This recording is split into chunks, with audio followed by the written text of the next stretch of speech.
Hello again from my front porch.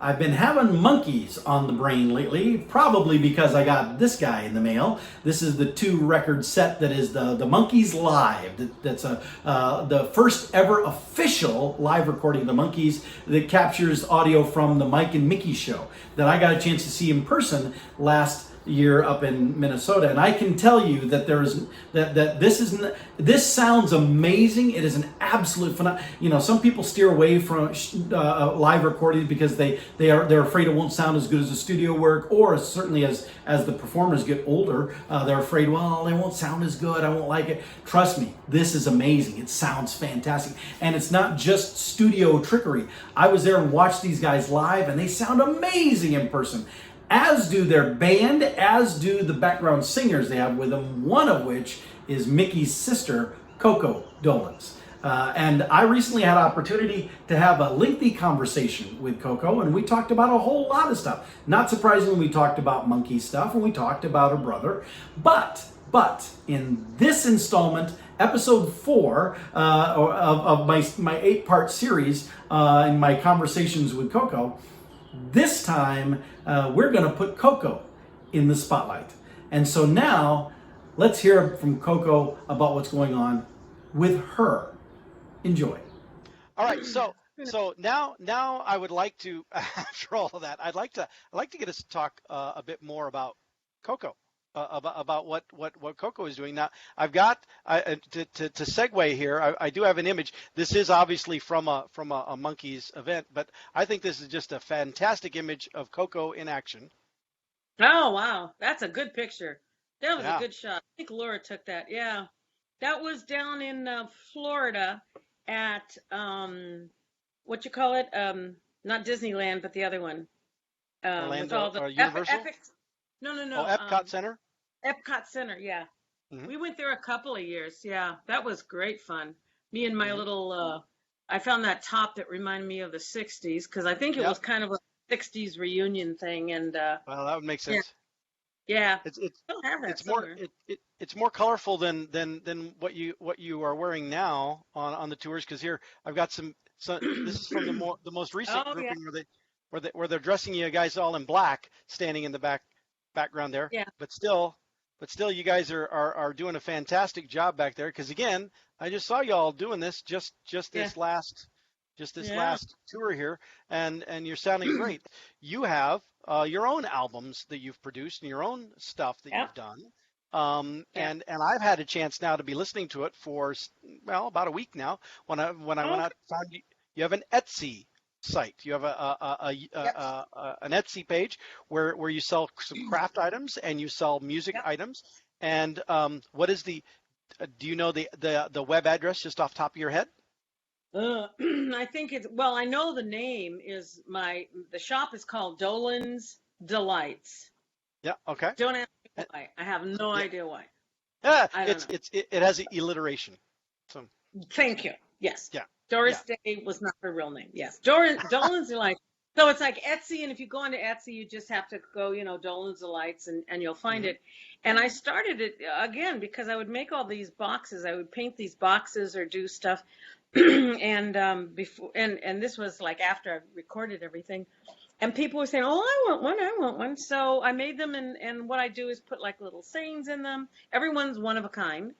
Hmm. Um, I've tried to repeat them, but that's just boring as hell. So, if you see a picture of something, you order it, it's going to probably look a little different. And so what? And I have now just recently, excuse me, put up some of my recordings on there as digital because I finally Hmm. learned how to do that because I was making CDs, and I'm a huge supporter of less is more, Hmm. and get rid of the plastic in the world and all this. And I thought, I'm sending out these CDs.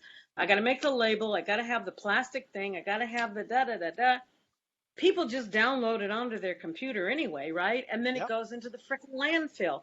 I'm a Yep. huge proponent of reversing that. So I finally decided I'm just going to put it up there digitally, and let people just download what they want.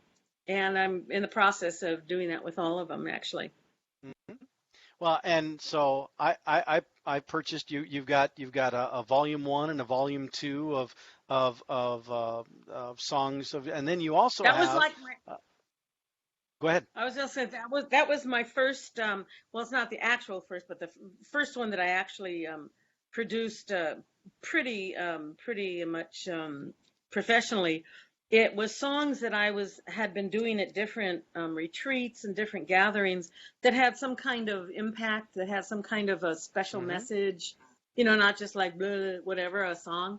And so that's what One Voice is. It's, Hmm. that The, Billy Manilow and song, One Voice. I got the one voice, the because that was one of the songs I was going to play here.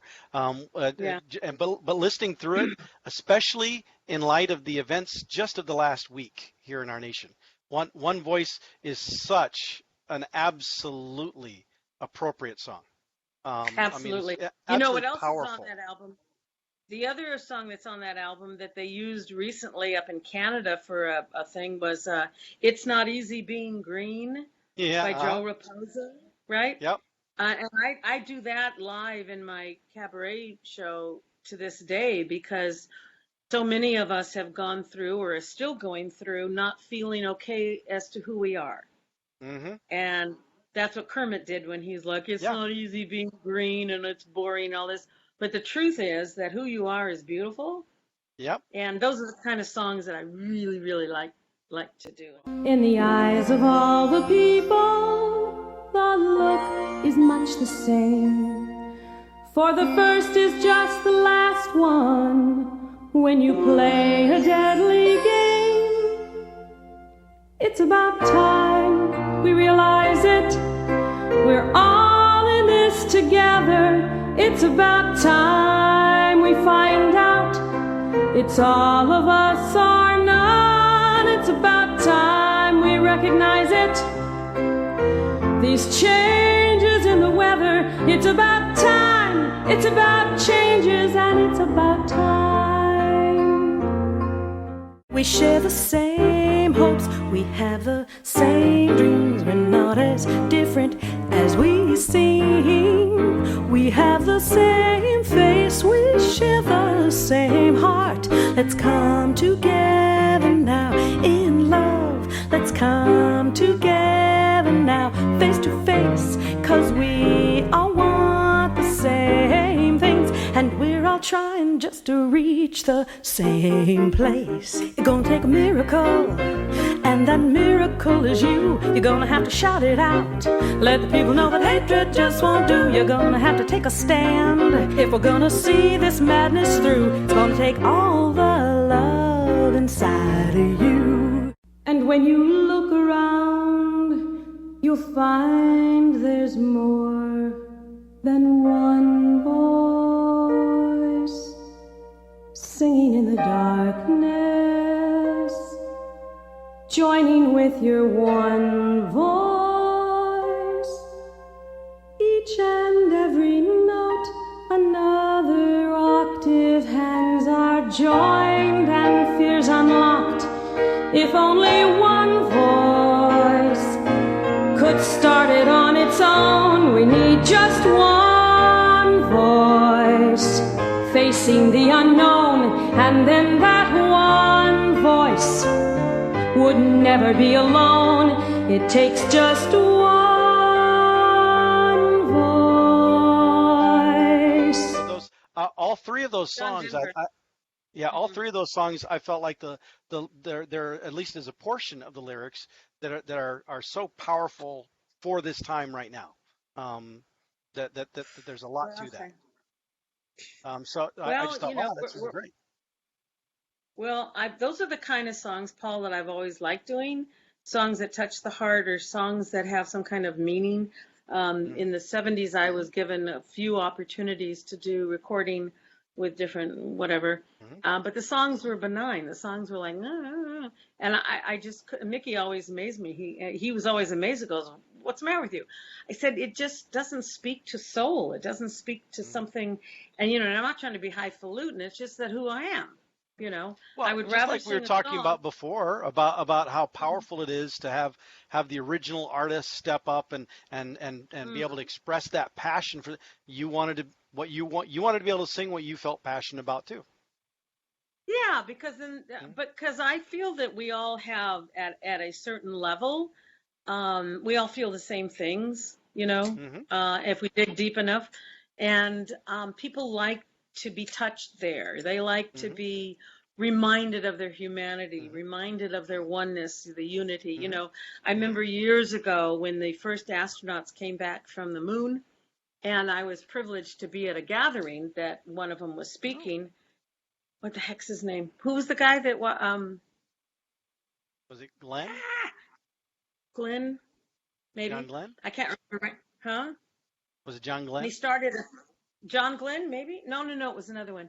He started a thing called Noetic Sciences. Okay. Anyway, his quote was, when he was up there looking down on the earth, he realized that all of our wars have been civil wars because it's just one earth, it's one people.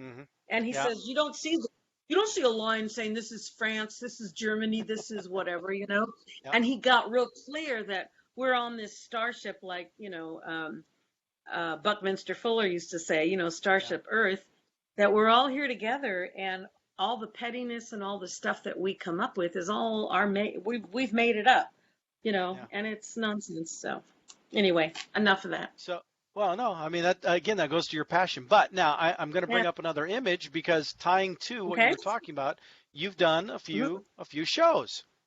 I have. An evening with Coco Dolenz, songs on my music stand. Yes.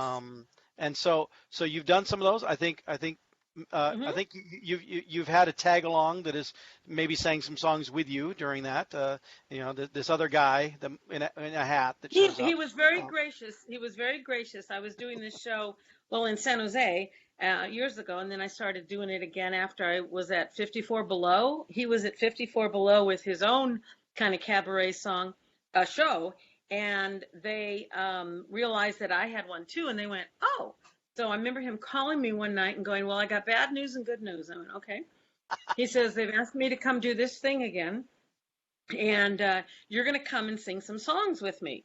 We'll do a couple of things that we do together and everything. I went, oh, cool, New York, 54 Below. So, and then he goes, well, the bad news is that they want you to do your own show in the second set. And he was, of course, being facetious. But I did. So I got to do my show again. And then I came back here to California and started doing it with some musicians that I know, Alex Jules and Peter Andrews. And we started doing it again. Right now we haven't been able to, obviously, because you can't go anywhere and do anything with more than 10 people. But it's been great fun to do that. And I just tell stories and, like kind of what we're doing now. And then it's like all of a sudden break into a song. So here I've got from I assume these are all from the 54 Below one, but so just a couple of images of from these are BB King's place. King's. Yeah. With Rich Dart's face in the middle there. He's bombing our picture. Yeah, this is us doing whatever we did together at BB King's, which, oh my God, that was great fun. That's not too long ago, too. There we go. That might be the night he was so. Oh, that's it. That's 54 Below. I can tell by the top. Is that your evening gown for 54 Below? Well, it was a thing that my friend Donna gave me. It was like a overcoat kind of thing that was all laced and stuff. It was really cool. And that's what I had on. And this was after I did, I guess, something. And because I had him come up and sing with me during my part of the evening. Well, why not? Fair is fair. Yeah, exactly. Yeah, so, he's always been a great supporter. And there you go. That is our fourth installment of my conversations with Coco. She is such a fascinating lady, so talented, so full of effervescence. It's just, it's hard to really even completely describe and capture. I had such a great time chatting with her, and we're only halfway through the conversation. So I hope that you will tune in for the other episodes, the remaining episodes of my 8-part series of my conversations with Coco. And with that, go out and get the album. It sounds phenomenal. Then we can chat about that later as well. And I'll see y'all next time from my front porch.